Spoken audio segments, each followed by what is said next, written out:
It is Wednesday. It's July 6th, and thanks for joining us here on Real Talk. That was a bit of a stumble there. That was like a bit of a Wednesday, 8:30 Mountain Time, midweek, mid-early morning stumble. We're excited to have you here with us, John Hicks, Ryan Jesperson, and a jam-packed show coming up today.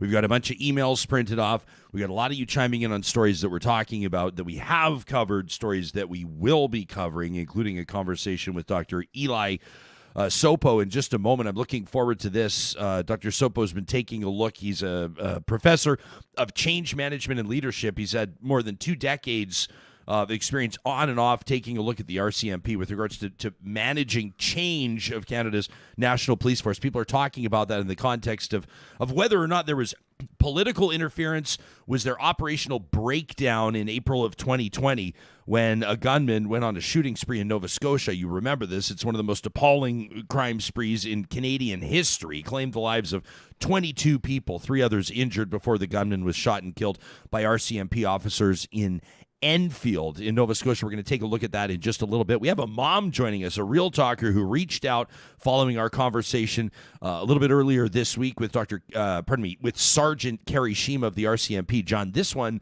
has prompted a lot of conversation among real talkers. The online safety angle, internet child exploitation. Anna Savage is going to join us in about 20 minutes time to tell her family's story. I don't know it all yet. I'm going to be learning most of it along with you. A chilling story, really, of how her family discovered that one of their 3 daughters was being targeted by somebody online who was not who they were portraying themselves to be. What were the red flags? How did Anna discover what was going on, and what's been the fallout for her family? Want that conversation to continue. And we do have some messages from you into talk at ryanjesperson.com. And Dr. Lisa Young coming up, a political science professor out of the University of Calgary. She's been writing about this so-called glass cliff that women in politics can face.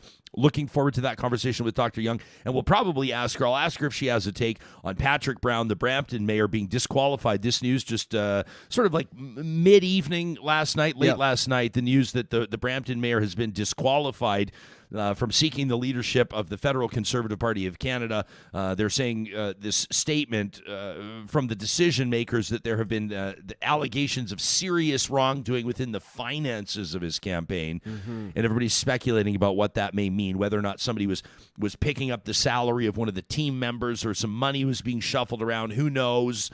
Some people are saying, well, it's a dirty campaign that the Browns team was running, and other people are saying Brown's being done dirty.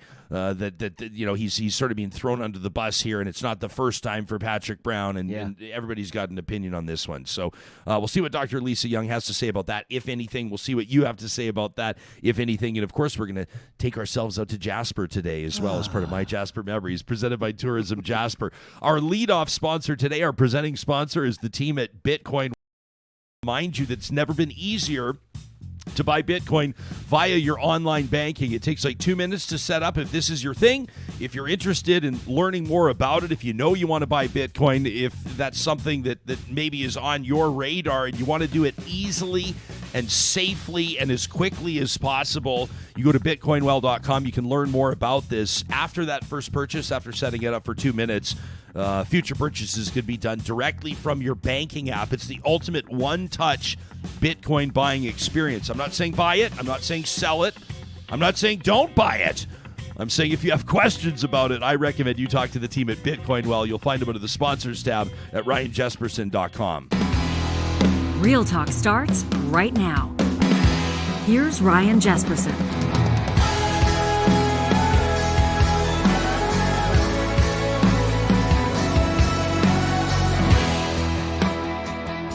Of course, you know you can hit us up using our official hashtag. That's Real Talk RJ through the day. We get messages from those of you that will be listening to this show a little bit later in the afternoon into the evening. It's great for us to know what's resonating with you. And, of course, our email inbox open 24 hours a day. Don't forget, the Real Talk email of the month means that somebody gets one of our official Real Talk studio mugs shipped to them for free, of course. One Real Talker every month. So keep those thoughts coming in. Well, this is a story that's been difficult for Canadians to wrap their minds around, myself included. You remember starting on April 18th of 2020, more than 2 years ago now, a man committed multiple shootings, set a number of different fires at 16 different locations in eastern Canada, in Nova Scotia. As mentioned, 22 people lost their lives. 3 others were injured before that gunman was shot and killed by RCMP members in Enfield. This is a story that, of course, has the nation wondering what went wrong, what could have been done better, what operating procedures should have been in place for members of the public, as an example, to be better notified about this. You remember the gunman was driving what looked to be almost an exact replica of an RCMP cruiser, and obviously that had big implications in the public safety angle of this, in the immediate policing angle of this, and then, of course, the questions that people have had after the fact. It's meant some uncomfortable situations between Canada's Public Safety Minister, Bill Blair, and the Commissioner of the RCMP, Brenda Lucki.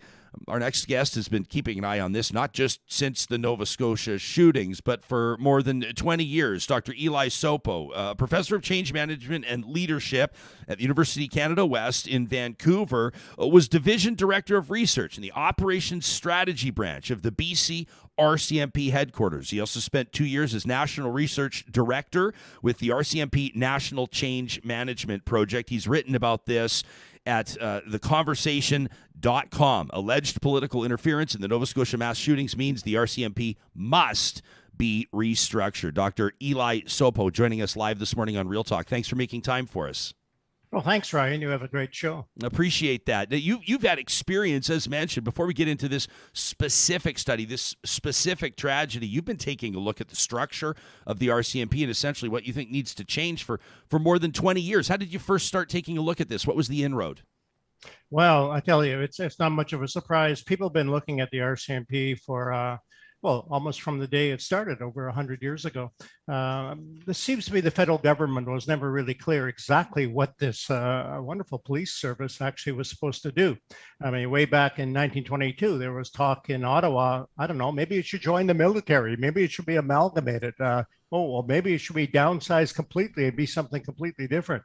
And that kind of conversation has continued. It's the weirdest combination of bureaucratic factors anywhere in the world for a police service. Because what you have is really the RCMP nationally, provincially, municipally, internationally, all in one organization. And it looks like one of those Escher sketches, if you've ever seen them, where walkways are going in all different directions and nobody could figure out where things are going. And so it's very difficult to really administer something like that. But the big issue really is what's called culture, and that is how people feel about an organization, what's right, what's wrong, that kind of thing. Well, what you have is a national police service, a very important one, run like some junior ministry of the federal government, where the commissioner reports to a deputy, the deputy reports to cabinet, and on we go. And so it's really run like a federal government department. And well, we kind of know what those could look like because that's a different culture in itself. The federal government, as we know, is a little bit different. Their culture is careful, slow, take it easy. Let's check the boxes. Let's have multiple decision making. A policing culture, wherever you might be, is one of quick action, response, protecting the public. We don't have time to make a lot of, 3, 6, 8 month decisions on something that's happening right now in your face. Do we also have to take a look at who's accountable to whom and how that accountability is measured? Well, that is exactly right. And then what has been suggested when I was working in Ottawa for 2 years on the National Change Management Project to try to get the thing to change, one of the suggestions that came up a lot and is that the RCMP should not be reporting to a cabinet minister, but it should be reporting to Parliament, much like the Auditor General and a few other departments do. Move it away from the political oversight and directly to the oversight of Parliament. And that was rejected. What did we learn specifically, or let me ask you this, in looking back on this tragedy just over 2 years ago in Nova Scotia that claimed an unimaginable number of lives in a circumstance that people, I think, still to this day have a hard time wrapping their mind around. I mean, someone who was a business owner, this guy was, for all intents and purposes, he was a healthcare provider that had compiled this cache of weapons and designed and maintained what it was essentially an RCMP cruiser, a replica cruiser, and went around on this crime spree where you can imagine some people that knew or that had some general idea of what was going on would have welcomed the arrival of this person with open arms, believing that it was law enforcement coming on scene. I've cooked these situations up in my mind a number of times. I can't even imagine what people experienced there. A huge part of this in the aftermath were complaints that people had, fury that people still feel about the lack of information that was shared with the public. And the more that we've learned about the RCMP and the checks and balances and information officers suggesting that they were trying to avoid so-called negative or bad news media, withholding information, a lack of standard operating procedures. I mean, where do you start when you evaluate what specifically went wrong and who's accountable with regards to this Nova Scotia mass shooting? Well, Nova Scotia, I mean, that is the nightmare of all nightmares. I mean, basically what you have is we are hunting a criminal that looks exactly like us. We don't know what they look like in terms of exactly who they are. I mean, it's just the most incredible thing. But compounding that then was, of course, the whole chain of command and what we should do and what kind of communications, when they should be issued and when not.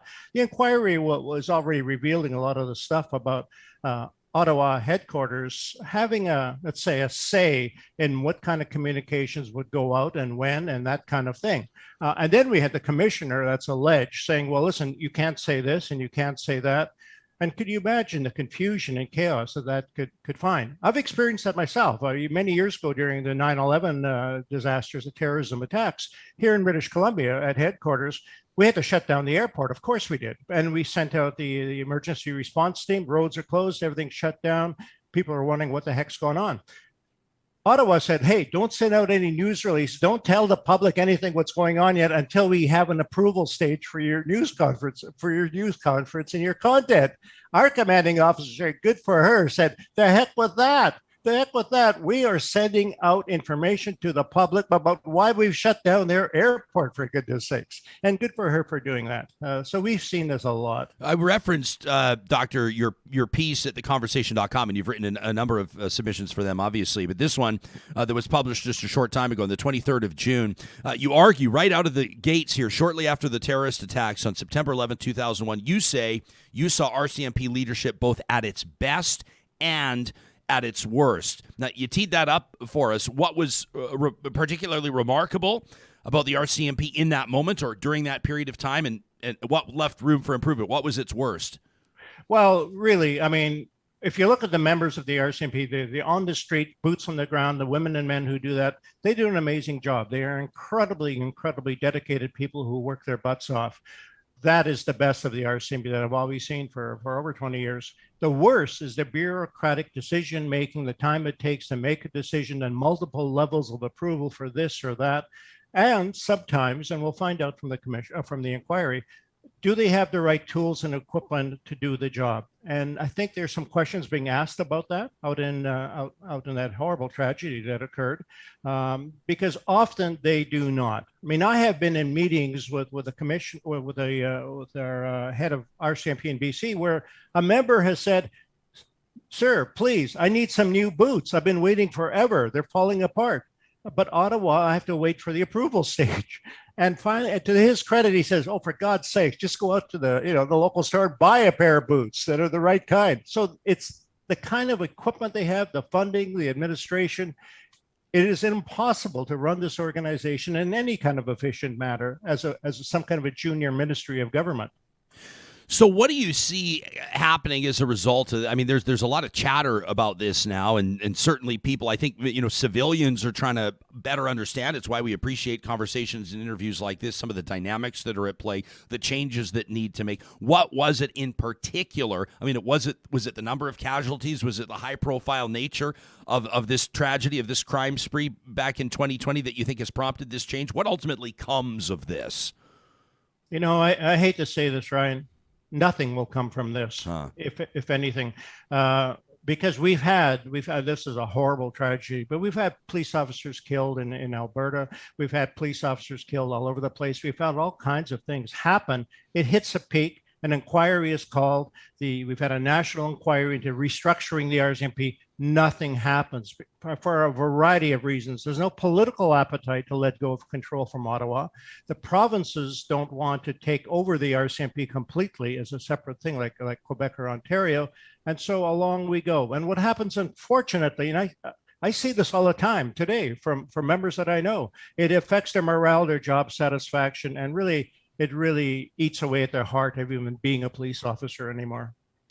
These accusations of political interference with the RCMP, this isn't the first time. I mean, it's people are talking about now about Public Safety Minister Bill Blair and the dynamic with Commissioner Lucky, et cetera. But has this been a long-standing, like, are we talking decades, Doctor?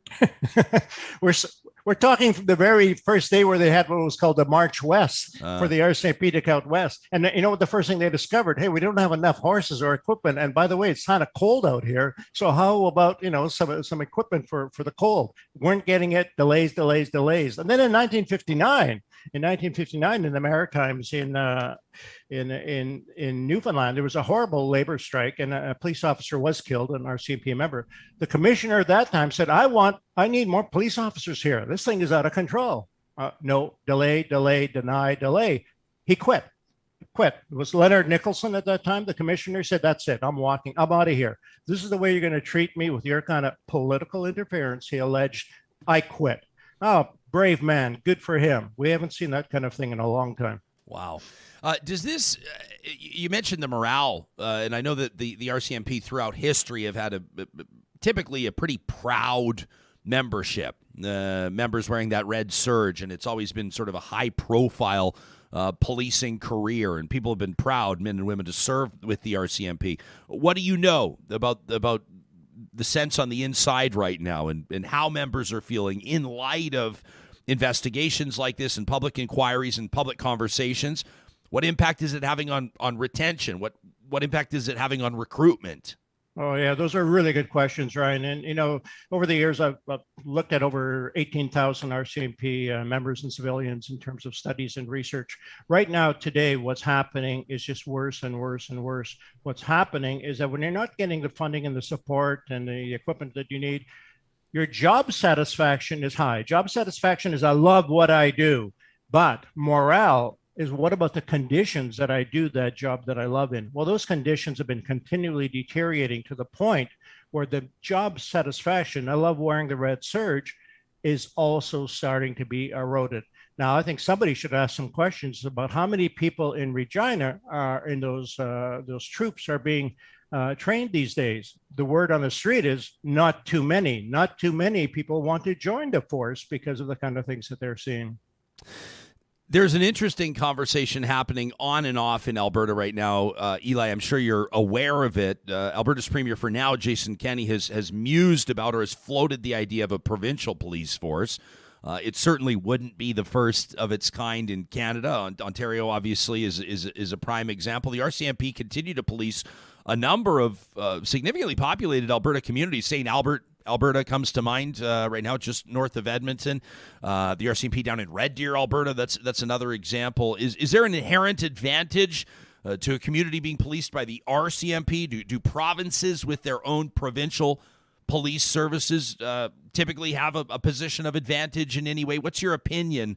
And I guess what I'm asking you is, in your informed opinion, do you think it makes sense for Alberta to make the switch?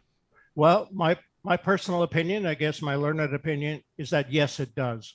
And nearby here, Vancouver, we have the city of Surrey, who now it is the largest RCMP detachment in Canada. They're moving slowly into their own police force at the city level.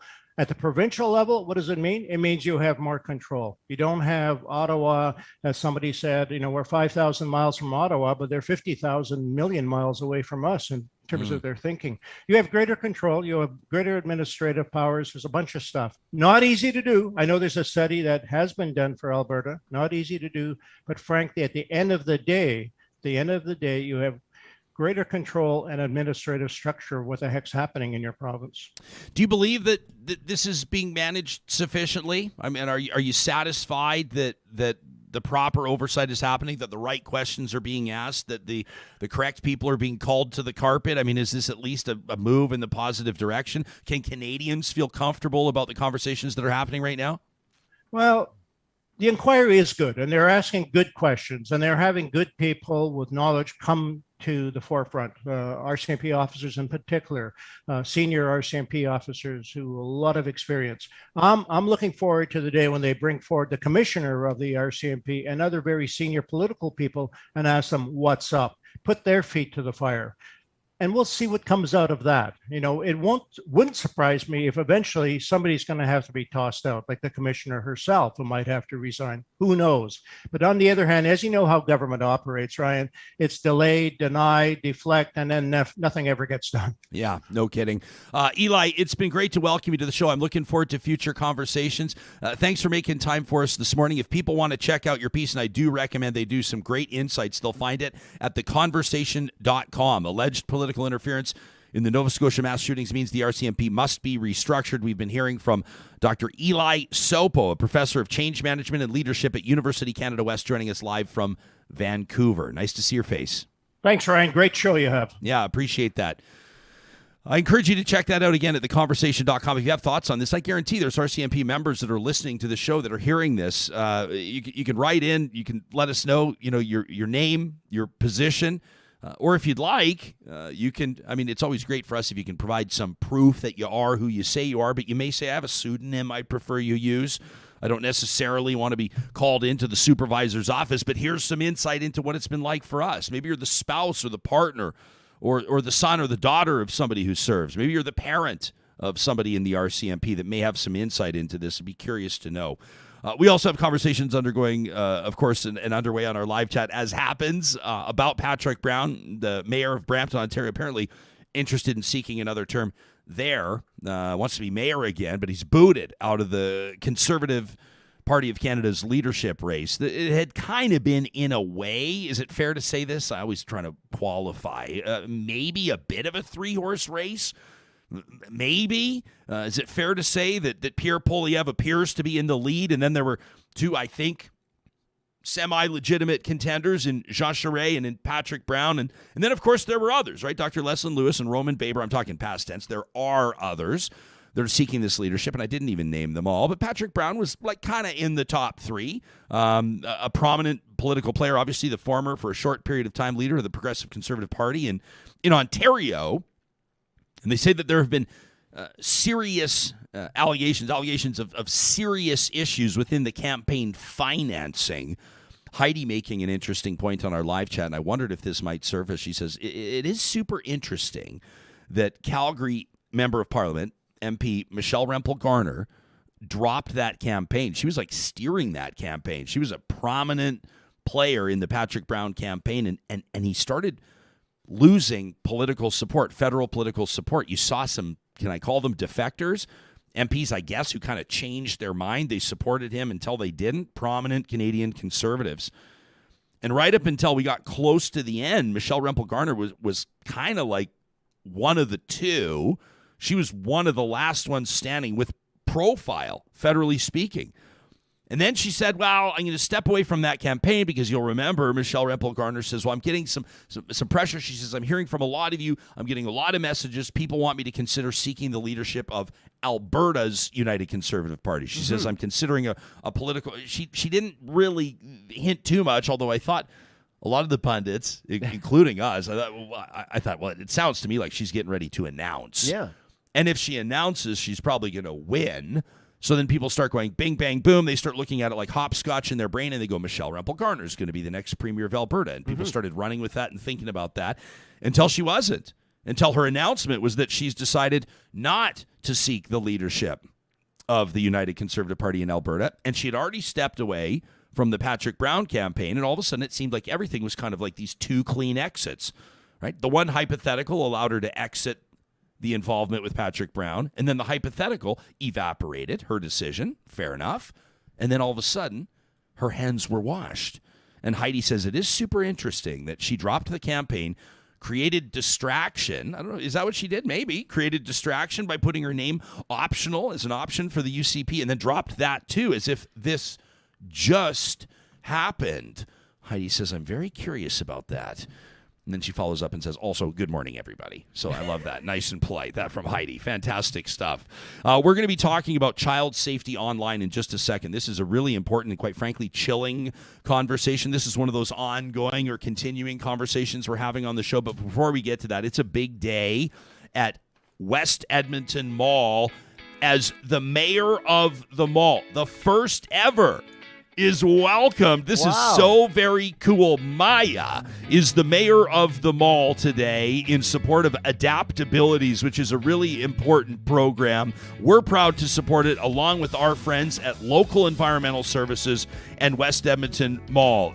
Maya is the inaugural mayor of the mall today. Her term begins, and that means that she's going to be treated to a one-of-a-kind experience at West Edmonton Mall, tailored specifically to her interests. Transportation to the mall, VIP access to all the attractions. She's not waiting in any lines, John. Careful, Maya. She's not waiting in any lines. Careful. And they've also set up, they've polled her. They asked her, what were your favorite stores? She let them know, and they're taking her on a shopping spree. Careful. Mall politics, Maya. Oh, yeah, that's right. Political interference. I don't know. I wonder if you were mayor for a day at the mall. Are you going to get the gruff, too, from people? That would be unbelievable stuff.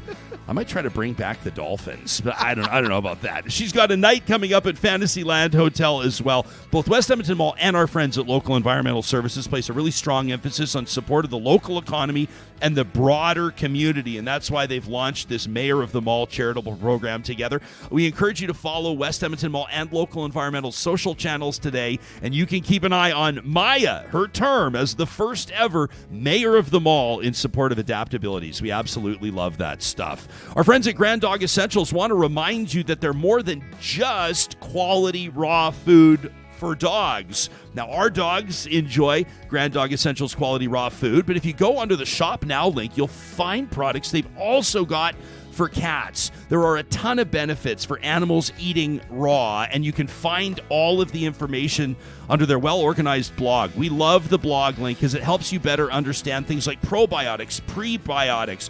Why would you choose raw? How do you deal with food allergies when it comes to your dog, and even what your dog's poop is telling you? John, what's your dog's poop telling you? It's telling me, wake up.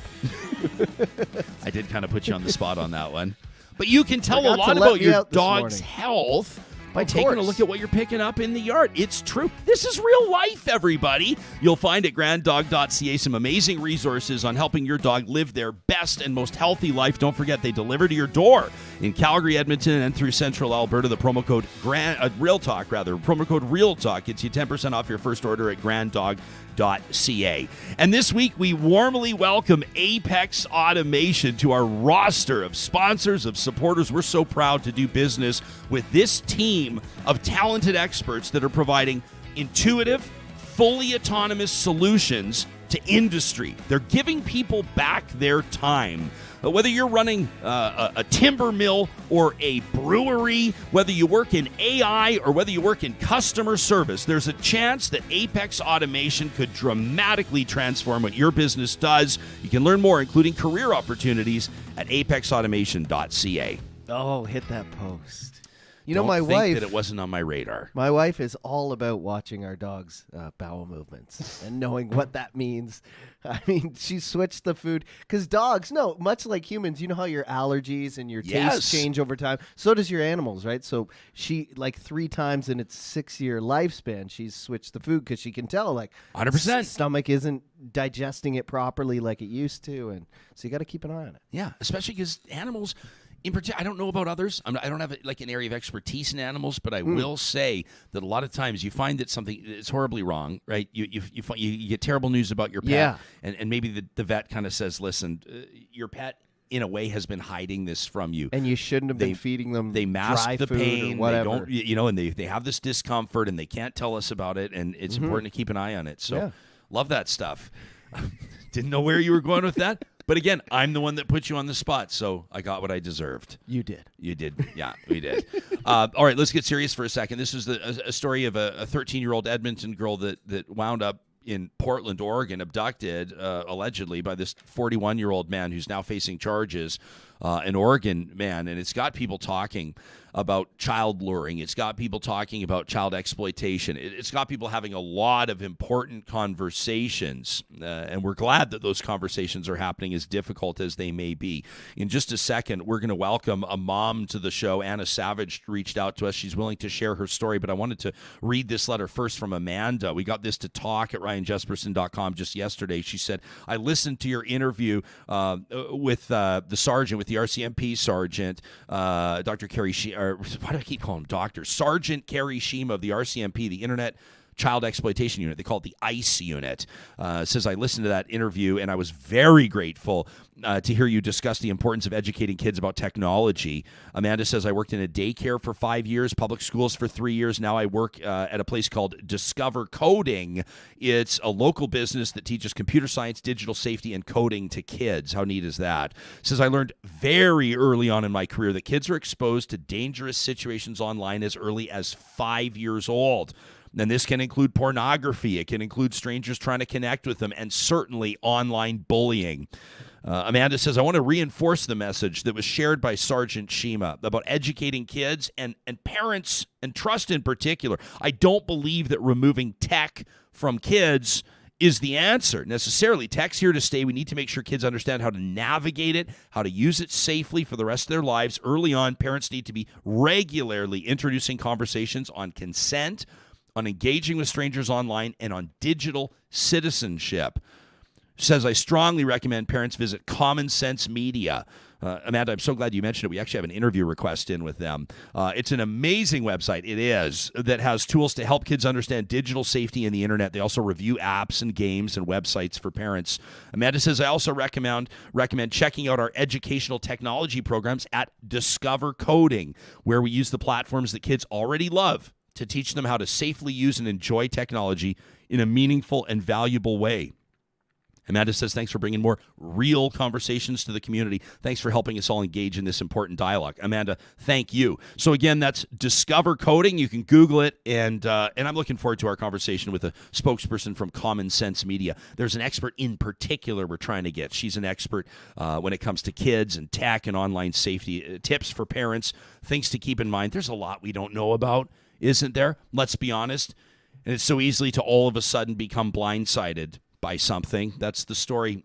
That's our next guest, really. Anna Savage is the mom to 3 teenage girls. She's a real talker, and she reached out to us on the heels of our conversation with Sergeant Shima. Anna, it means a lot to have you here. We appreciate you taking the time to talk about something that is pretty personal for you and your loved ones, isn't it? Yeah, thanks, Ryan. It is personal and it's important. And so I'm grateful to be able to share our story so that others can learn before it's too late. Anna, what was the deal? You've got 3 teenage girls. They have access to technology, obviously. As a parent, you're probably wanting to be, quote unquote, normal and give them their space. But at some point in your households, red flags started waving. Yeah, absolutely. So really, one of our daughters ended up in a high risk situation that we caught literally the day before. There was supposed to be like a meetup. And we are in a home where all of the schools they went to had their cyber safety week and taught the kids and how to be safe. And we taught about it. I work in a field where I provide all kinds of advice on privacy and information security and information management. So we were always having those conversations. And the teaching was happening, including the parental controls. And what occurred in the situation of one of our daughters is she was on Instagram and really, I think, a classic predatory situation where these kids are on Instagram and then somebody with a cool profile starts liking all of their posts and putting comments. And the reason they're doing that is they're building rapport, right? And so this really cool guy is like got lots of followers and seems really awesome. And he's liking everything and they're responding, thank you so much. Oh, that's so nice of you to say. This goes on for a bit. And then eventually he reached out by message, direct message. And at that point, they've now friended them and they've shared with their friends. And they feel like there's actual relationship occurring where there's a connection. and they thought he was another kid their age. He was not. And it progressed to where it became sexual content. And then he began to share images of himself. And I really appreciated Sergeant Shima on Monday saying how if we're actually being good parents and protecting our kids, they don't know what trickery is. So they're not looking for it, right? And that's good to keep in mind. These kids are naive. It's actually parents doing their job, right? We're protecting them and keeping them safe. So they're not expecting it. So then what he did was he started sharing photos. And they really, if they're good at predation, they understand those social contracts. If I do something for you, you do something for me. And if you're a preteen, social contracts, that's your life. If you don't know how to do social contracts, you're not connecting, you're not, you don't have friends. So they understand that. So he sends photos and then he starts saying, well, I sent you something, can you send me something? And so despite even my education in the field I work in and saying, it doesn't matter if you know the person, it's the secondary sharing, that's the risk. You don't know what they're going to do with your information when you share it. Even despite all that, she still shared some photos, and it ultimately led to where they had arranged a meetup, and he had sent an address, and she was going to go to school the next morning, like in theory, and she was then actually going to take the bus to this address and meet him. And we caught it the day before that happened. Anna, at this point, how old was your daughter? She had just turned 14. 14. And so how did this plan wind up on your radar? I mean, were you taking a look through her social media? Did she feel that she was in too deep and volunteer it? Right. So no, I would just wonder if that ever happens. I don't know. Maybe it does. Do kids ever? I don't know if they know if they're in too deep, right? Yeah, great point. Yeah. And so, no, it was her dad, my husband. And they had a very difficult relationship during that time. He was on her constantly about her phone. We had house rules. Can't have technology at the table, supper table, breakfast table, right? But then aside that, he's like, if she's not doing something, she's on her phone all the time. She has her door closed. And he was constantly on her, and their relationship was really tense. And he kept saying, I don't like this. I don't like doing this. She's really addicted to this. And we'd set rules, and then, she'd try to kind of push back at him. And so they had a really difficult relationship. And I was more like, well, you're being a little harsh. Can you just say it nicely? Like trying to be like, just like trying to facilitate, like, oh, you're being really hard on her, but also I hear what you're saying.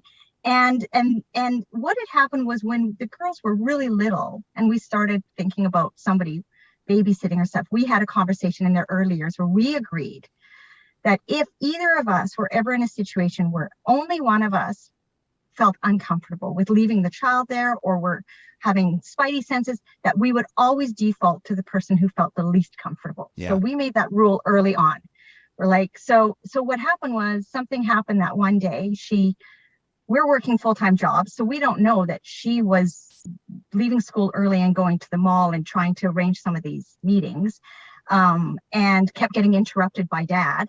And so I realized that when I got home from work, I'd come home early that day, she wasn't there. And so then my husband said, something's going on. I don't know what it is, but you need to do something. And he was bad cop at that point. I was the cop. So I said, okay, this is our agreement. And I said to her, I need to look at your phone. Yeah. Your dad has some real concerns. I share some concerns now. I feel you're not being honest. I have to look at your phone right now. You need to give me the phone, and I'm going to give you the names of the apps, and you're going to tell me the code, and I'm going to go in and I'm going to look at these. So like full disclosure, right?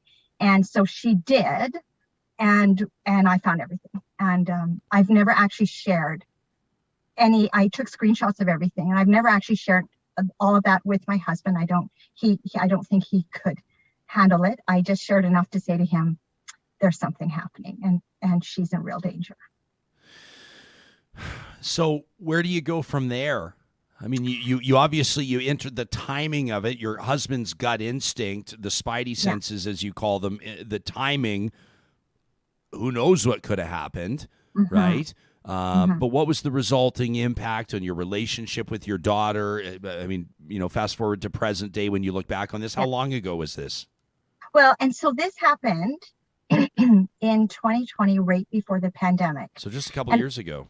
Yeah, and I want to say this carefully because I'm so aware that there has been terrible losses from the pandemic. It has been a terrible thing for many. But this situation occurred a week before all of the schools were shut down and all the kids were sent home. And that timing, it saved our family, because all of a sudden I'm working remotely, so I'm home all day. And she's now home all day, and all of their friends are all home. And so it just brought us together as a family unit where I could actually monitor and give her the support she desperately needed at a critical time that I'm not sure what we would have done if not for actually that circumstance. We had talked about actually pulling her from school, and for me actually making arrangements to work remotely to support her. And the interesting thing is, once she was caught, and I mean, at minimum, there was, when you have that level of deceit, this is not an individual looking for a consensual relationship. At minimum, there was going to be harm done to her. That's a given. The worst case scenario would be that, loss of life. So even the best case scenario wasn't going to be a good scenario. So she began to understand that. And of course, all this got reported. And in fact, the individual fully confessed. Once they knew, I had screenshots of everything. So that actually saved us a lot of challenges around that situation, because they did a full confession. Well, and I wanted to ask you, when you say a confession, what do you mean? I mean, was this reported to police? What do we know about this person? Yeah, so the following day, of course, we submitted a report, but prior to, I don't recommend this, but prior to that, because the person had given their address, so my husband actually went to that address. And I know, Ryan, you said, I don't know what I would do as a father. And that's such a good thing to think about, because he actually went to the address, and the individual was at the door, but the door was locked, and was kind of like, what are you doing here? Because who shows up at someone's door? And he identified himself. I am the father of. Wow. And actually, in that moment, I think had lucidity to go, I don't trust myself in this moment, and said, you need to call somebody right now, because if you open that door, I do not trust what I'm going to do to you. So that individual actually did call a brother and sister-in-law, and they came, and so then anyhow, I got involved in terms of, they called me and we said, we're going to be making a report. You should know, though, that because of course they were like, he would never do this. We were raised in a religious home, and he's a good religious man, and he's like kindest person. And I was like, so we have screenshots. Yeah, you want to see the receipts? Exactly. Yeah. And I said, I would not share these with these family members. I said, first of all, I don't want to reshare these, but also you should probably get some support if you're prepared to see these, right?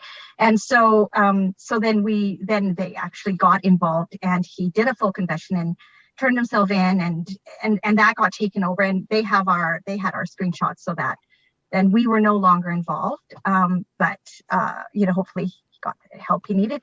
His family was devastated. So it definitely has ripple effects. Yeah. It was traumatic for them. And thankfully he has people in his life that care, right? And so that, and then in terms of Dad, I was able to share with her how it was escalating, and we were able to really walk through timelines. And when it was discovered and she realized she'd been had, then you actually saw relief. Like, you've saved me. Like, there was just a relief that came over her. And I was able to say, all of these times, this situation would have escalated much more quickly before we could have intervened had your father not been a pain in the ass, right? Yeah. And here's a chat where she's like, my dad's being an asshole, I gotta go. My dad's making me get off my phone, I gotta go. My dad's telling me I have to come out of my room, I got. How many chat messages between them that got intercepted because he was like on her? And so I was able to say to her, your dad, this is love. This may not sometimes feel like love, but this is what love looks like. If you question your dad loves you, this is love. And it really healed their relationship going forward. Wow. So ultimately, I mean, I would imagine this must have been, we don't, of course, want to identify your daughter, so we won't have her on the show to talk about this. But I would imagine in her conversations in these special and maybe difficult moments, these mother-daughter moments as well, the journey that she was on, of when you realize, like 14, you're an old, young kid or you're a young Yeah. old teen. Like you're kind of in that middle. Like you're old enough to get your learner's permit, but you're too young to drive. You know, and these life experiences, realizing that you've been manipulated, realizing you've been duped and strung along, realizing that quite frankly you were being targeted by a predator. That would really do something to a young person. How's your daughter doing today? You know, she's good. And part of the reason she got pulled in, and our other two daughters were always extremely careful and always like, oh, be careful of, be careful if you use this game because there's, you know, you got to watch who texts you. So the other two are super hyper vigilant, and she wasn't. Is her psychological construct is different, right? Everybody's different, and her needs were different. And so she got pulled in because she needed something that was meeting that need. And we got her into therapy, and she is not the same person. Her personal growth through all of this, she is just turned into an exceptional person who is a delight to have as part of our family, who's very engaged. And we as a family have become very close through all of this because, you know, you realize it's a safe space that that ultimately the things we do is because we love each other. And that's also why I say to parents, let those kids hate you during those years. Junior high years, be vigilant. It is not enough just to teach. You need to be monitoring them and let them be mad at you for it, because love sometimes is tough. Anna, I told you in our correspondence ahead of this interview, I said I have no doubt that your story is going to resonate with and benefit a countless number of people. The people that are going to hear this, I guarantee we're going to get feedback from others that are sharing, unfortunately, similar stories. I'm so grateful that it has, for all intents and purposes, a positive outcome. What an unbelievable example of that parental intuition and the need to act on it. Thank you so much for being willing to talk about something so personal today, Anna. We appreciate it. Yeah, thank you so much, Ryan. You got it. That's Real Talker Anna Savage. Wow. Who reached out to us. And I don't want to say, like, I don't want to use the word ideal situation. Yeah. But, like, the fact that the perpetrator, like, confessed, realized he needed help. The dad realized that he was going to lose his temper at the door and told him to call a family member. Lose his temper means bludgeon someone. We know what that means. Yeah. And protecting the perpetrator's family from the images that she had seen, because she knew that they weren't great.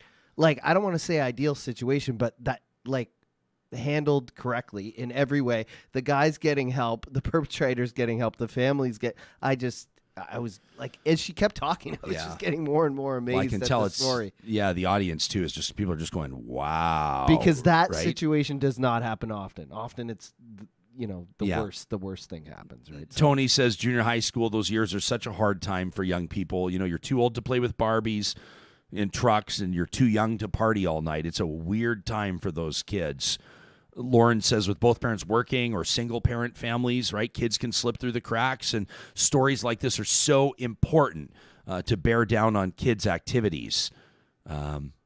You know, yeah, Brenda says if you got a gut feeling, you've got to go with it. Sharon says you've always got to trust those spidey senses, right? Tracy says you got to go with your gut. Says our youth need us to intervene at times, not to scare them to death, but to support them in making those choices. Karen, asking a very fair question, says I wonder how many other young girls that man had lured. How frightening for Anna's family, right? Chad just says I have chills listening to that. Me too. In our correspondence with Anna ahead of time, it was like, man, oh man, her husband's showing up, and who can blame him? And she says, I don't recommend it. Like, that's not the ideal circumstances. But you've got the address of this guy that's sending nudes to your young 14-year-old daughter. Like, I don't have children, and even I would know that I would go there. Hell yeah. No, of course, we'll say don't, but I don't blame the guy. We'll talk politics in just a second. These conversations happen because of amazing Real Talk sponsors like the team at Park Power, who want to remind you that, their website's great for comparing rates, electricity, natural gas, and internet. You know, bundle them all together, pay less. But also, they've got a great blog resource. If you go to parkpower.ca and just scroll down, you'll see the cool stuff.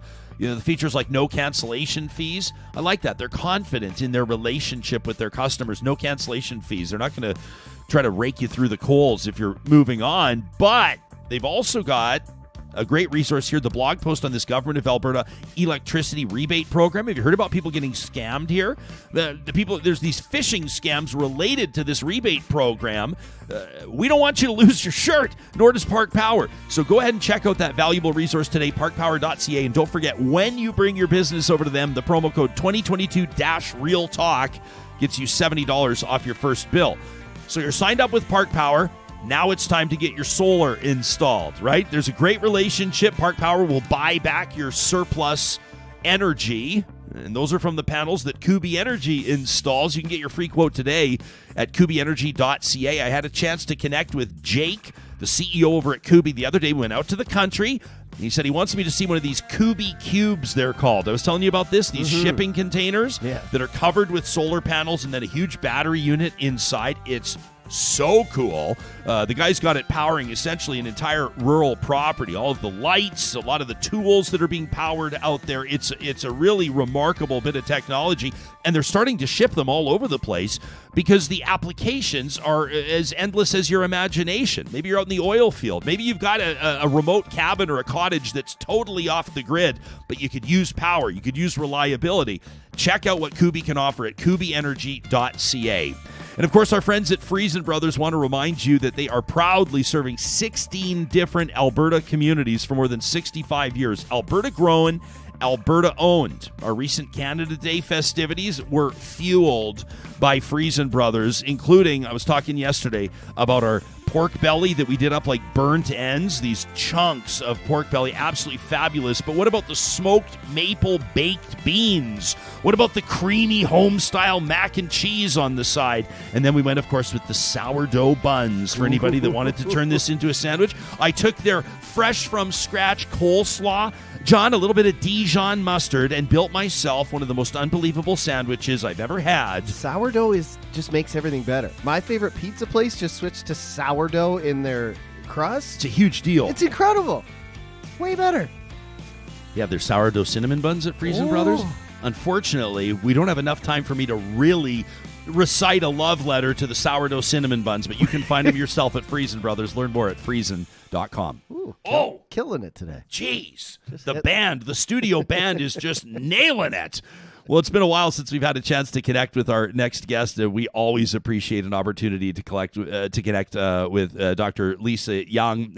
We endeavored to connect a couple of weeks ago when her piece first came out. She's been writing about this so-called glass cliff that she argues may threaten conservative women that are running for leader of Alberta's United Conservative Party. That piece was published on the 22nd of June. And then, Doctor, we took a brief hiatus from the show, so we appreciate your patience and you making time. Welcome back. It's always great to have you here. Happy to be here. Yeah, hey, no, things are developing politically as we speak, and I was wondering if I could throw a couple curveballs to you out of the gates here before we talk about your piece, before we talk about the concept of the glass cliff, and it's an important one for us to consider. But there have been developments overnight, including Patrick Brown getting kicked out, disqualified out of this federal conservative leadership race. You have any insights into this one specifically? What does it mean, do you think? Well, this is wild. I've been following Canadian politics for quite a while, and I don't remember anything like this ever happening, for a party to come in and say, no, mid-race, you're disqualified. So this is huge. I think we know that Pierre Poilievre was going to win this race. There's nothing terribly surprising about that, but it's that much clearer now, right? Brown sold the second largest number of memberships, and assuming that this ruling of the party organization holds, which I suspect it will, I think that the conservative race is all but over now. And I'm inclined to agree with you. And I know we should never just stick a fork in it because, crazier things have happened. But really, for Pierre Poilievre to lose this perceived lead that he has right now, and he's got his foot firmly planted on the gas. There's no looking back for this campaign. It seems like a done deal. Are you a little surprised? There were some so-called fringe candidates. I think Dr. Leslyn Lewis certainly has some supporters and ardent supporters as that, and you didn't want to write off her campaign out of the gates. There were some others that were intriguing. Are you surprised that the Jean Charest campaign has, for all intents and purposes, for such an experienced politician, maybe been a bit of a whimper? I was surprised when he jumped into the race. This really seems to me like the last gasp of the old progressive conservative wing of the party. He was really the last one left who was willing to jump into the race.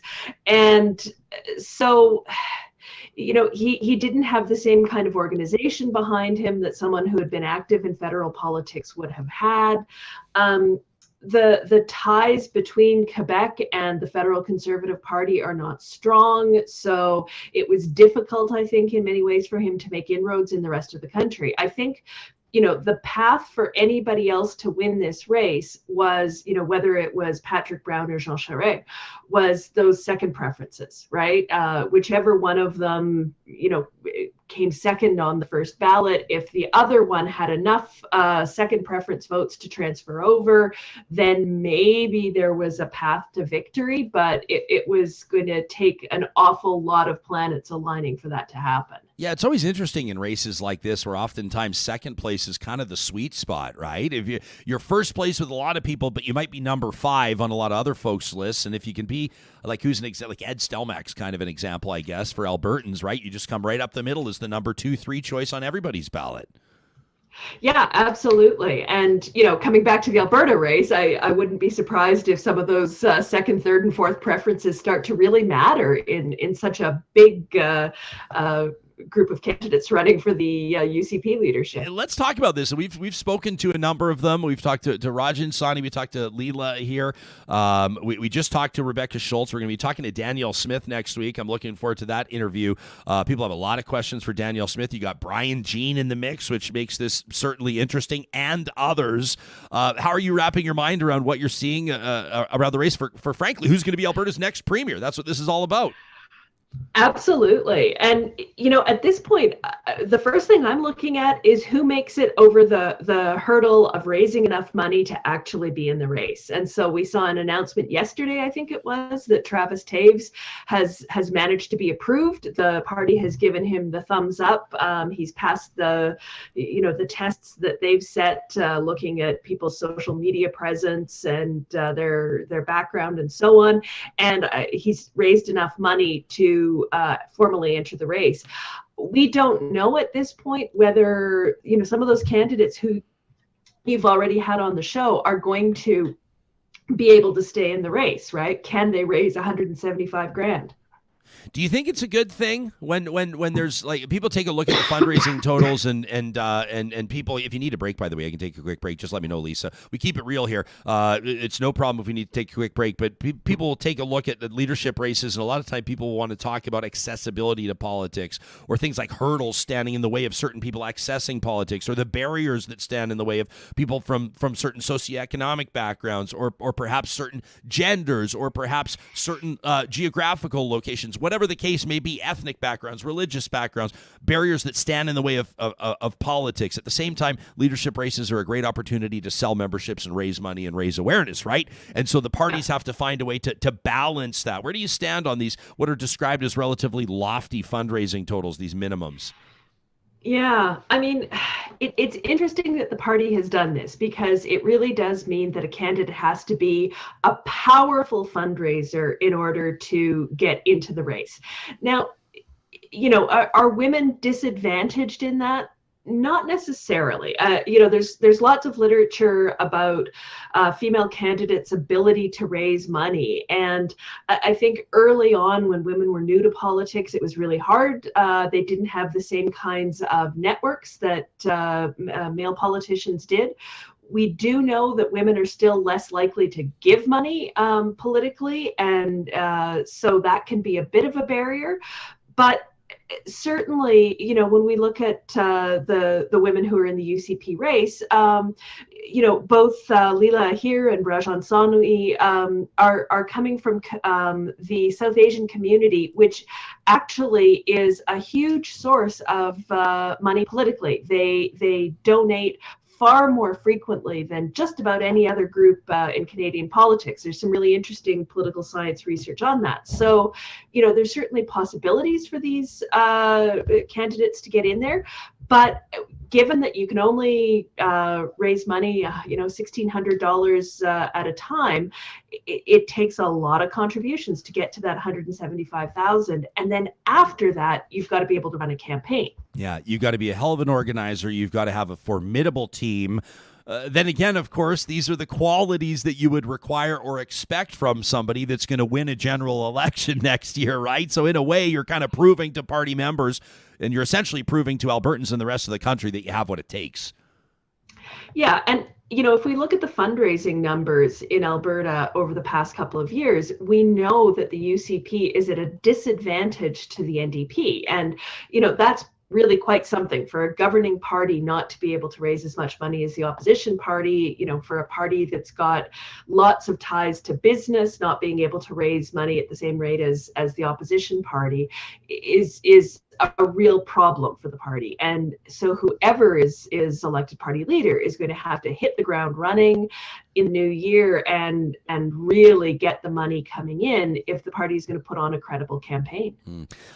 Some people I've seen commenting online are crossing their fingers. I'll just say it plainly. They're hoping that a woman wins this race, and they would love to see a female United Conservative leader square off against a female NDP leader in a general election in Alberta. But you've argued again, and for people looking for this, it was posted June 22nd of this year, a couple of weeks ago at cbc.ca. A so-called glass cliff may threaten United Conservative women running for leader. Can you take us into what this glass cliff is and what the red flags look like to you? Sure thing. And maybe the first thing I'll say is that I tried to convince them that the headline should be a question, and they told me, no, we don't like that. Because I think it's really a question, right? Is this a glass cliff? So I'll take you into the glass cliff.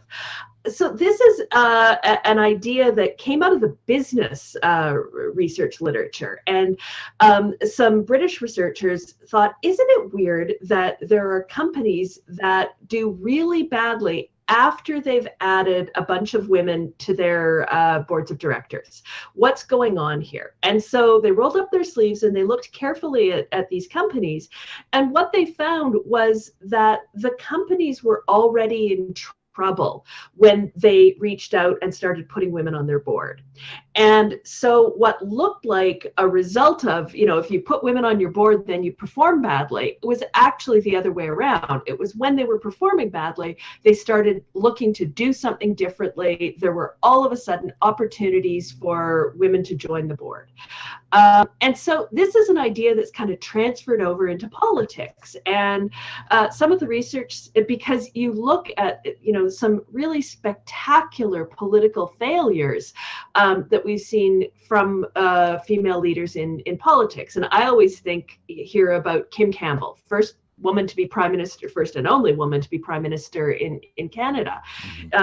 She was prime minister for a number of months and then lost the 1993 election spectacularly. She went from, having a majority in the House of Commons to 2 seats, and she wasn't one of them.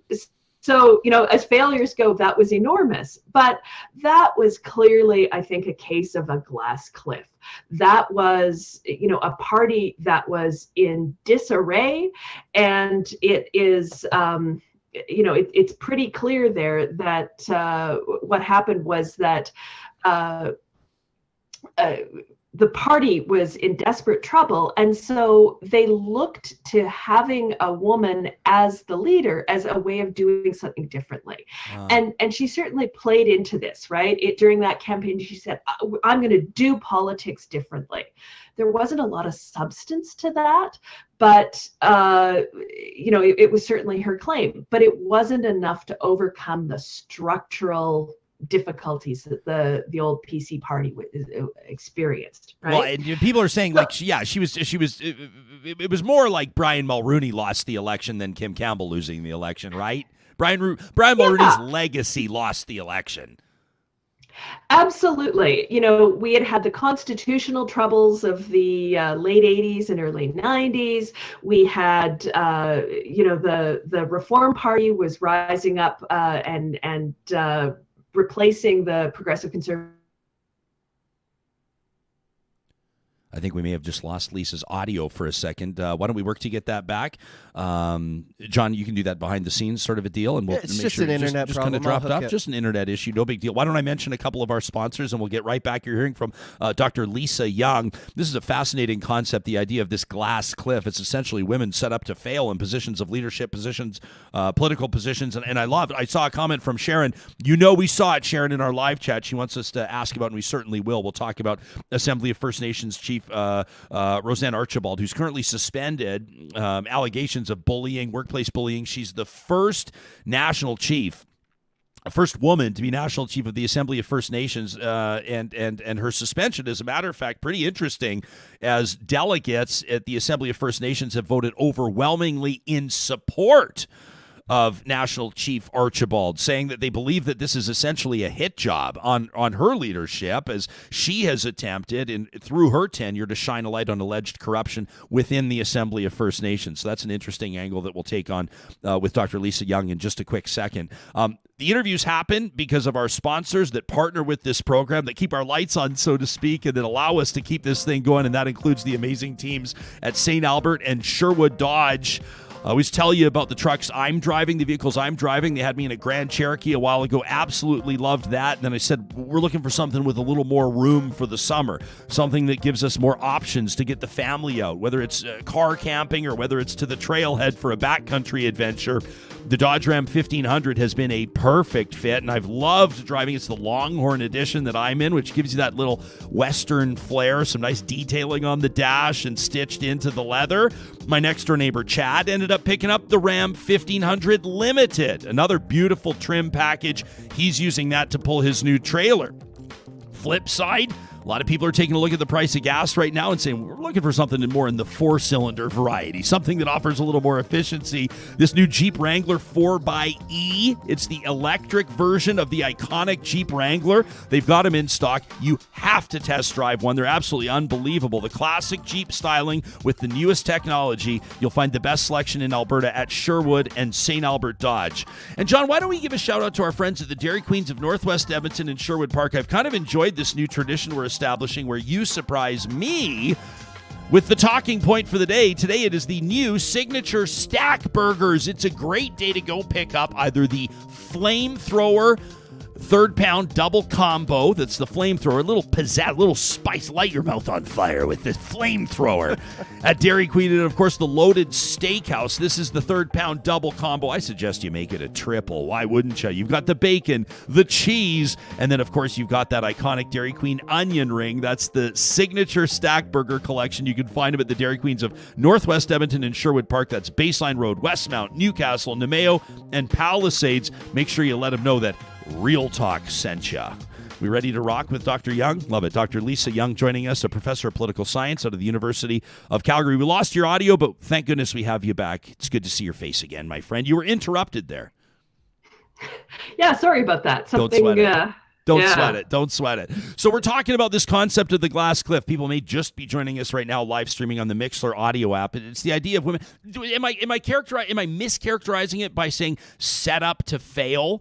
Because it's not like at the time when a new opportunity is provided for political leadership or corporate leadership, the idea is not to throw someone to the wolves, is it?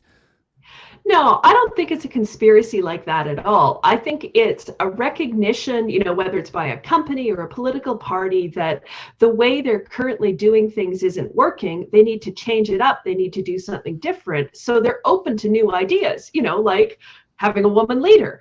And they think that might actually make the difference. So they're not setting that leader up to fail. They want her to succeed. It's just that they maybe haven't looked at the structural underpinnings and thought about whether that's really going to be enough to pull, to pull the company or the political party out of the downturn that it's in. Why do you think it is, Lisa? Like, we're talking about the symptoms here, or the evidence of this, or at least trends. But what's the greater factor at play here? What do you think it is? In all of this, well, sexism, right? a deep attachment to the way that things have always been done. What we consider to be normal is to have a man leading a political party. It's still a novelty to have a woman or a person of color in a position like that. And, you know, it's reflected in the media coverage. It's reflected in how people see that person, that political leader, their evaluations of them, and anything that's different from that, you know, white, middle-aged male norm is still seen as a novelty. And so being a novelty can certainly be an advantage under some circumstances. You can turn it into something positive, but lots of times it can be seen as a negative, that you have to fight against perceptions that you're less qualified just because of your gender or the color of your skin. Is there anyone that comes to mind? Is there a woman that has defied this trend, that has shattered this glass cliff, or said hell no, or paved it over, or whatever metaphor we want to use? Was there one that said that's not going to be my story? I think more and more we see that, right? You know, this isn't a certainty. Just because there's lots of women running for the leadership doesn't necessarily mean that the UCP is doomed to fail in the next election. But, you know, the example that I talk about in that column is Kathleen Wynne in Ontario, who took over from Dalton McGuinty, whose party was in, you know, terrible trouble. And, you know, the party looked for something different. And so they got Kathleen Wynne, you know, who was a woman, who was, you know, open about her sexuality. So she was non-traditional in a couple of ways. And she was able to turn things around and, you know, was re-elected or elected and then re-elected premier a couple of times. You know, eventually you know, her success fell by the wayside as well. But, you know, she had a good run in office. And, you know, she's somebody who just, you know, said, no, this isn't a glass cliff. I'm going to do things differently. She had a clear set of ideas that she wanted to pursue, and had a pretty successful political career as a result of it. I want to be fair to you, because when I talk to an expert like you, Lisa, and we've spoken several times, I just assume that you can offer us informed comments on every single story across the country. But I want to acknowledge that there may be some that you're not as up to speed on at the moment. But I mean, can I assert that I think that a lot of Canadians would acknowledge? As a matter of fact, I bet you 75% of Canadians right now, if you stopped them on the street and said, who's the Premier of Manitoba right now, I bet you 75% of Canadians wouldn't be able to properly answer the question. They'd be like, Brian. You go, nah, it's not Brian. No, it's not. It's Heather Stefanson, and it's an interesting story there. She was most recently in the news, I guess, about a month ago. I was paying attention when Pride organizers actually banned her from future events, saying that she canceled on them on a Pride parade. That's not the type of news headline that you're looking for. But is what are you paying attention to, if anything, in Manitoba, and what do you make of that story there after Brian Pallister's resignation? Yeah, and I think, you know, Heather Stefanson is an example of someone who might be on a glass cliff. Yeah. And there's lots, not many of us follow Manitoba politics all that closely, truth be told. I grew up there, so I do keep an eye on it. And, you know, there we had a situation that I think in some ways was pretty similar to what we saw going on here in Alberta.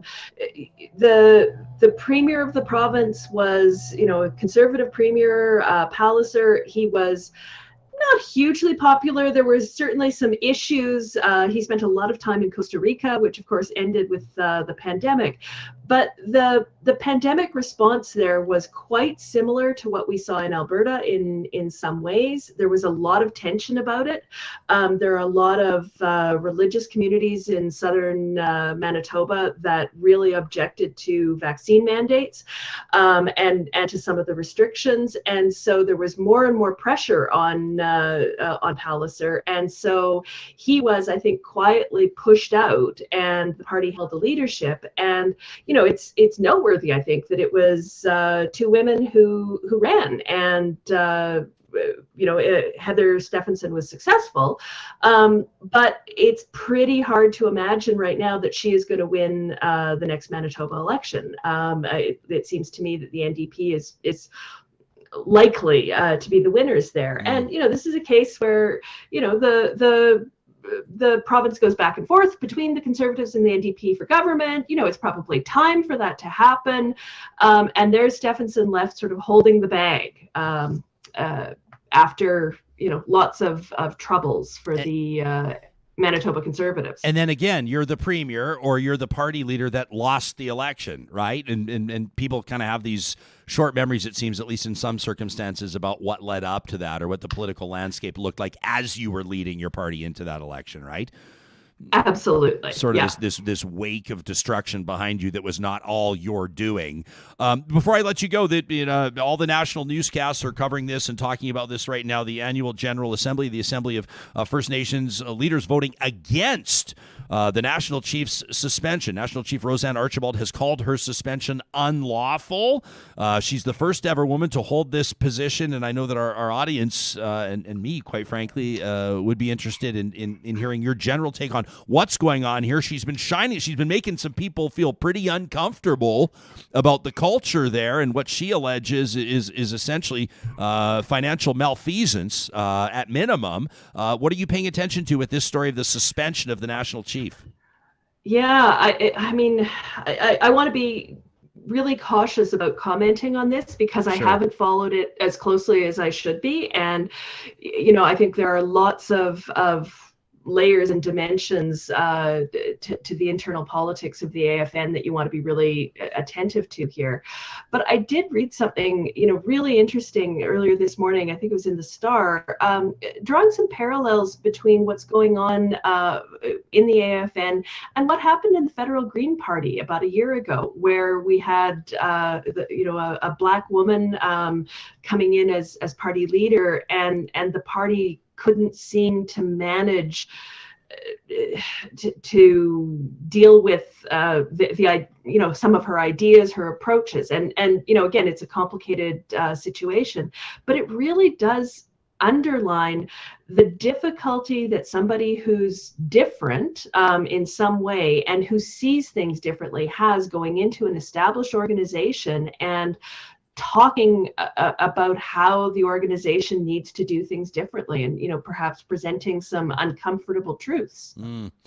I still can't wrap my head around the Annemie Paul story. It was just like, it felt like she was just cannibalized. Like her party just chewed her up and spit her out. She did an interview with us. I'm not going to say necessarily that I was like that day I resolved to vote green for the rest of my life, but I sure appreciated her perspective. I sure appreciated her engagement. She's intelligent. She's articulate. I thought this is like a high profile federal party leader that could really make some inroads in communities that could really, quite frankly, send some MPs to Ottawa. I mean, I just thought that the future was relatively bright, and then just watch, and we don't all know the stories, and we don't all know what happened. Some people do, obviously, but I just watching it happen. I mean, she was like, it sort of started going sideways a couple days after she talked to us, and I remember just thinking at that time, like, it was mind-boggling.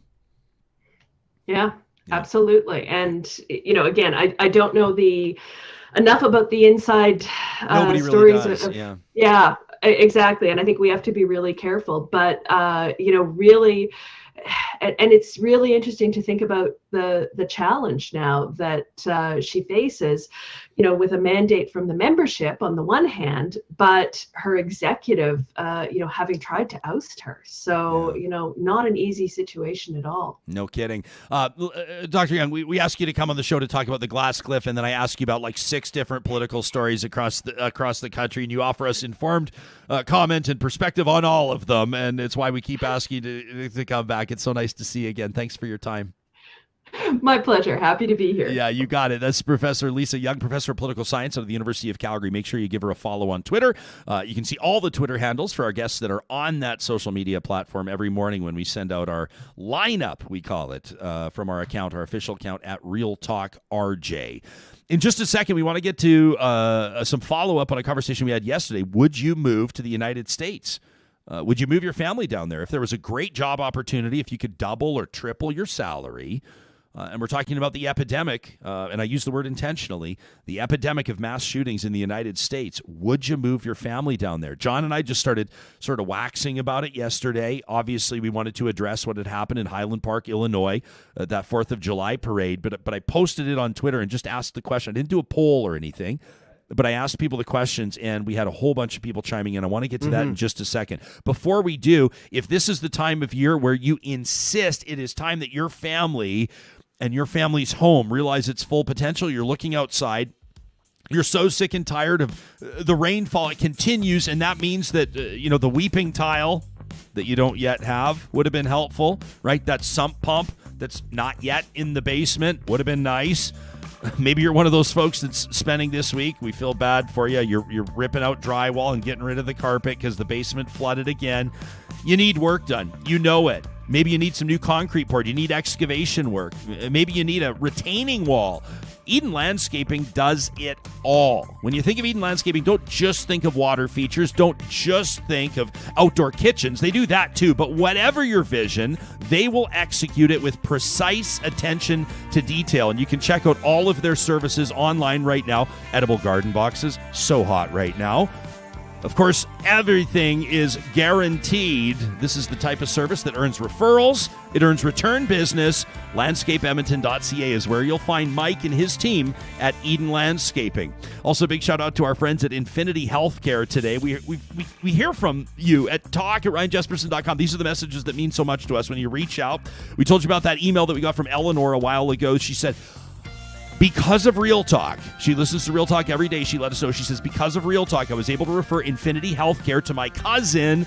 Their cousin required home care services. She wrote back in. She followed up with us. She said they're getting exactly what they need. And now our family can rest easy, knowing that our loved ones are getting a unique and personalized combination of premier care, the community-based services they need. Why choose Infinity Healthcare for your family's home care needs? Well, they provide exceptional moments. They bring back customer service to healthcare, and they take pride in providing an alternative to nursing home and hospital facilities. Your loved one wants to age in place? That's their wheelhouse. You can find them online at infinity-8.ca. That's Infinity Healthcare, a proud partner of Real Talk. So yesterday, you and I are talking about this Highland Park situation. It's, again, unimaginable. You can't, you see these social media videos posted. People are just taking in a parade near Chicago. They're at a community that's typically a pretty chilled out community. Yeah. Crime statistics in Highland Park are relatively low. It's why a lot of people love living there. Even from afar, watching those videos of the crowd scattering, man. It's horrific. And you can tell, especially because some people know, like, there's a marching band that's playing at the time when this gunman opens fire, and some of them keep marching, others start fleeing. Yeah. There's people in the audience that are laughing because you don't know, you don't have context. Fireworks. You think it's fireworks. You think you have no idea, and all of a sudden, there's at least 6 people dead. There's dozens of people injured. I mean, it's just a horrific situation. It got us talking, and again, let's keep in mind, to be fair, we opened the show today talking about a mass shooting in Nova Scotia. As Canadians, we don't look down our noses and say, oh, we have it all figured out. Nothing happens here. It does. We've had people killed in houses of worship, mosques, and synagogues. We've had families mowed down. I mean, obviously, hate crimes happen here. Mass shootings happen in Canada, but nowhere near the prevalence and the pace that we see in the United States. I tweeted yesterday from my account at Ryan Jesperson, with the epidemic of mass shootings across the U.S., would you even consider moving and living down south? And we got dozens and dozens of comments. Kathy said that's a hard no.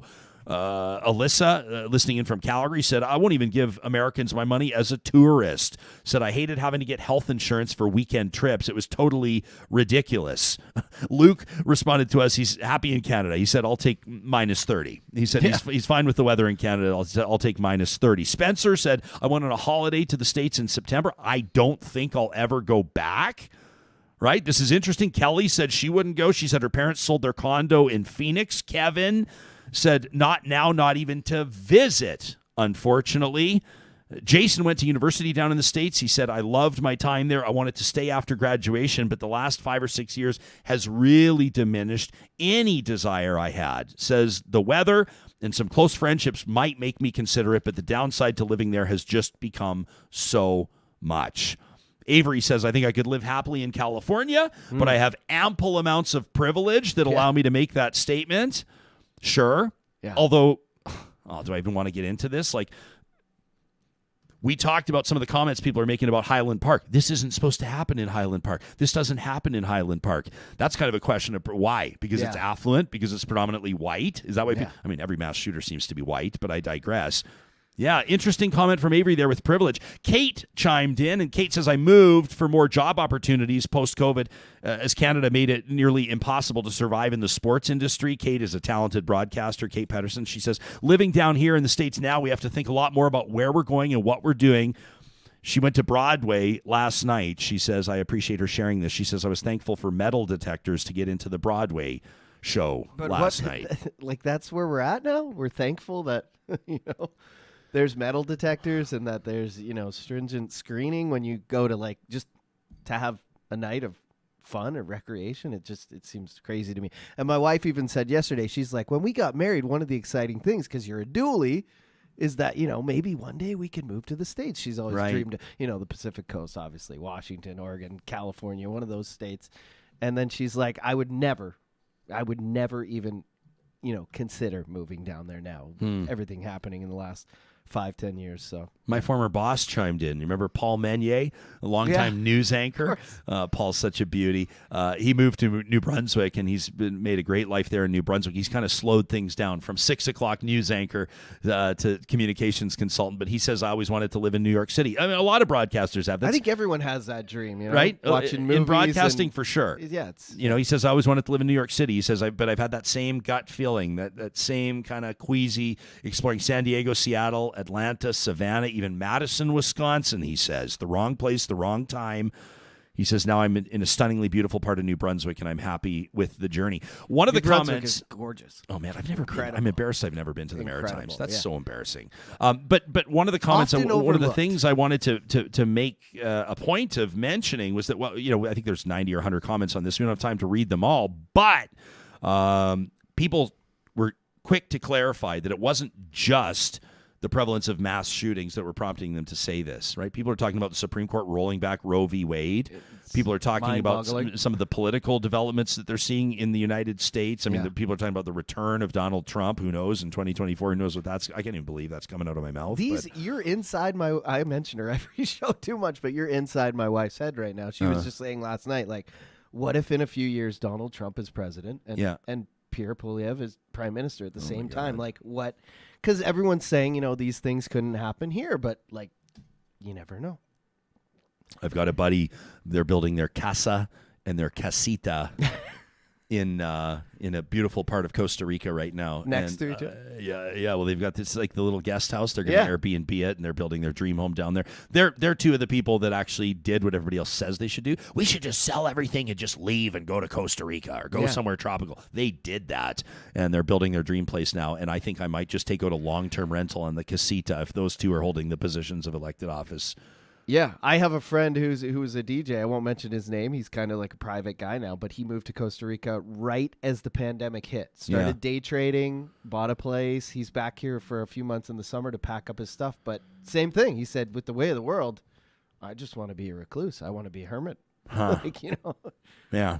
It's a beautiful dream. Ashley's on here in our live chat, says, I'm even considering not vacationing in the States. Like, you never know where you could be and get shot. Shirley says, I recall walking up the steps to the Symphony. She was in Kansas City. There's two of them, right? Kansas City, Kansas, and Kansas City, Missouri. Am I right? There is. She says, I was at the Symphony in Kansas City. No knives or handguns. Read the sign. And Shirley says, we laughed. But who's laughing now? No kidding, Shirley. I appreciate you sharing. You listen to everything. It's not like all bad. I was just saying, like, no real talkers are going to move to the United States. I'm never going to vacation in the United States. But I would be lying if I told you that it is honestly not in the back of my mind. It would be in the back of my mind all the time. I wouldn't be able to let my kid go to school. I'd be paranoid all the time. That's just me being real. Well, all the things you have to worry about already, your health and everything. Like, this is just like stacking other things on top. Yeah. You have to think about this as well. Yeah. I could perish from this. Just a nice light thought as we wrap up our Wednesday I'm show. laughing because it's awkward. It is. It is awkward to talk about this. It gives me anxiety. But we and I sign laugh, up for but it's awkward not funny. conversations, Yeah. don't we? You had no idea what you were getting into. Every Wednesday, our friends at Tourism, see, this is what we'll do. We'll talk about something heavy, and then we'll talk about something that will allow us to have a few chuckles and remind us that it's not all bad. And by the way, if you're not spending your tourism dollars in the United States, why not take them to Jasper National Park every Wednesday? That's where we go, courtesy of our friends at Tourism Jasper. We call it MyJasper Memories. Now, this is kind of counterintuitive, but whatever you do, don't come to Jasper. That's the warning anyway. Okay, there's a caveat here. There's an asterisk. That's the warning being hilariously spread by the Danish duo behind Jasper's newest theater experience. I think they just want to keep it all to themselves. Mm-hmm. Yeah, Peter Van Loon and Joost Thiessen made the fatal flaw of visiting Jasper a few years ago. You know the story. They fell in love with the place, and now they call the mountain town home. And in their newest show, they explain why you shouldn't follow in their footsteps. Here's a brief snippet of these two. This is Peter and Joost. I think we all need that in life, that we are truly listen to each other and truly see each other. I'm sorry, what did you say?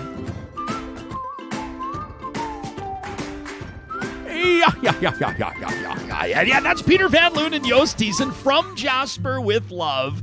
That's their production. Has just started showing to the public at the Lobstick Lodge's Skyline Lounge. I love that lounge. If you haven't visited the Lobstick Lodge, this weekend's a great time to do it. It's a series of skits that purports to instruct the audience on how not to fall in love with Jasper. Yeah, good luck with that. You can expect great laughs, touching stories, theatrical surprises in this tasteful, energetic theater cocktail. It's a 1-hour professional show. It includes local stories, wildlife, and of course the beauty of Jasper. It's the perfect night out for tourists who want to know more about this mountain town and also want to have a great time. The show is $25 in July only, and then the ticket price, heads up, is going to double. So July is a great month to see it. It starts at 8 p.m. all summer long, runs Tuesdays through Saturdays. You can learn more about this dynamic duo in the next episode of Venture Beyond the series. That video, we've been showing you some in past. You get to meet Jasper residents, the people that make this town tick at jasper.travel/venturebeyond. And if you want to learn more about our partnership, you want to see past features, you want to immerse yourself in the stories of beautiful Jasper, Alberta, check out jasper.travel/real talk. Of course, MyJasper Memories is powered by Tourism Jasper. We want to see your photos, your Instagram videos, your Twitter posts. Make sure you hashtag MyJasper and Real Talk RJ, and your submissions, your videos or photos could be featured on a future episode right here on the show. We're going to wrap today. I can't believe time just flew. Mm-hmm. I mean, we've got so much ground we're covering. That's because viewers, because listeners, podcast subscribers like you are in touch with us, letting us know what you want to hear.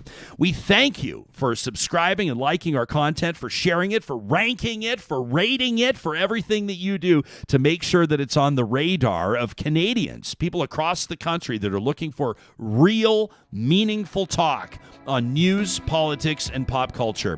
Before we go, another reminder, and I'm going to be talking about this a lot through the month of July. The Real Talk Julie Rohr Scholarship applications are live. You go to ryanjesperson.com under Connect and click on Scholarship, or just punch in ryanjesperson.com/scholarship. Let the post-secondary student in your life know the application deadline is August 1st.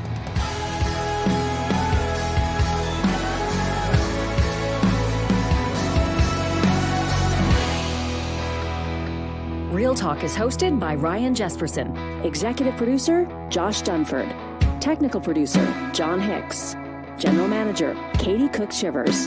Account coordinator, Lawrence Derlego. Human resources, Lena Shepard. Website design, Mike Johnston. Voiceover by me, Carrie Skelton. Real Talk's editorial board is Supriya Dwivedi, Ahmed Ali, Brandy Morin, Ann Castleman, Corey Hogan, Harman Candola, Catherine O'Neill, and Chris Henderson. Member Emerita, Julie Rohr. Real Talk is recorded in Edmonton, Alberta on Treaty 6 territory, the traditional and ancestral territory of the Cree, Dene, Blackfoot, Saulteaux, and Nakota Sioux, home to Métis settlements and the Métis Nation of Alberta. Real Talk is the flagship property of Relay Communications Group Incorporated. All rights reserved. For more, check out ryanjesperson.com.